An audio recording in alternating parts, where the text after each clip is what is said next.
Okey, di sini ada satu lagi produk Life Orals Children's Self-Applied Fluoride Varnish. Ini adalah produk dari Korea yang direka khas untuk kanak-kanak. Jom kita buka apa yang ada dalam kotak ini. Menarik kan? Okey, jadi apa yang kita boleh nampak di sini ialah ini adalah rumusan yang direka khas untuk kanak-kanak supaya ibu bapa boleh sapu sendiri di rumah tanpa perlu ke klinik gigi. Menarik kan? Satu kotak ni ada 10 pak kecil 0.5 ml setiap satu. Cukup untuk beberapa kali guna. Fungsi utamanya ialah melindungi gigi, terutamanya bila kita cakap gigi kanak-kanak, mestilah gigi susu. Dan juga jika yang mana dah ada gigi kekal, perlindungannya menjadi lebih penting lagi.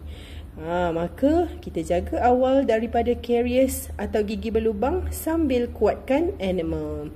Teksturnya lembut dan mudah sapu, jadi sesuai untuk anak kecil yang takut dengan rawatan gigi. Dari segi keberkesanan, fluoride varnish memang terbukti bantu kurangkan risiko gigi rosak kalau digunakan secara berkala. Dan nota penting, setakat ini bahan penuh produk ini tak dinyatakan secara rasmi.